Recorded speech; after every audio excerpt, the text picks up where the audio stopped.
Chefe Renato Calef, Arena Gastronômica aqui, Hotel 2008, acabou de fazer a apresentação aqui.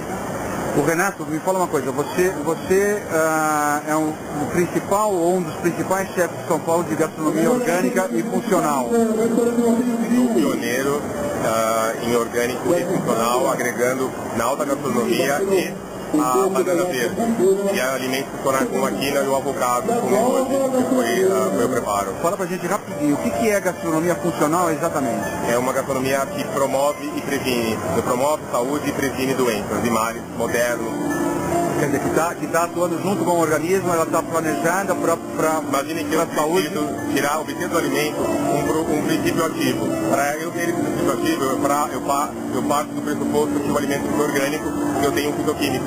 Caso contrário, não há essa substância. Tá. E aí eu promovo de fato, associando, porque não basta ter o alimento. Basta, eu tenho que associar, tenho que ter a técnica de cocção adequada, enfim, e alegoricamente produzir um alimento. E na cozinha, na prática, o que isso significa? Quer dizer, são alimentos naturais, são frutas? O que significa? Não é vegetarianismo, tá. não é macrobiótico, não é soda, é qualquer tendência, desde que o alimento tenha uma procedência orgânica e bem associado. Então eu sou um bistrô, uma comida clássica, codificada para eu ter saúde. Tá.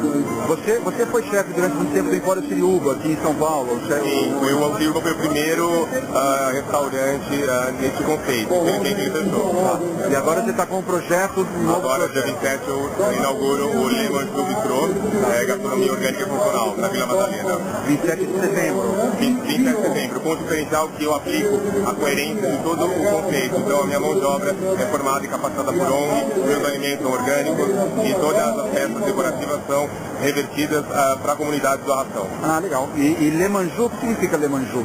Manjoar, na língua indígena, significa o alimento. Em francês, manjoer, mas no francês bem arcaico, significa a comida. Então, Le Manjou seria a comida, bistrô. Ou Le Manjouet, se alguém quiser falar de uma forma mais abrasileirada. Na Vila Madalena, onde exatamente? Entre a Morar Coelho e a Pradic Coutinho. Tá? É o lugar mais belo, onde tem Palmeiras, um lugar provençal. Ah, legal, legal. Qual é o telefone? 3034. O sócio Bruno Fattori aqui do lado, dando as dicas do telefone. O telefone do Le Manjouet Bistrô é 3034-0631. Fica na Inácio Pereira da Rocha, número 273. Tem o site, o e-mail? Site www.lemanjouetbistrô.com.br. Legal. Obrigado, Bruno. Obrigado, Renato. Obrigado. Boa sorte para você e sucesso no restaurante. Obrigado.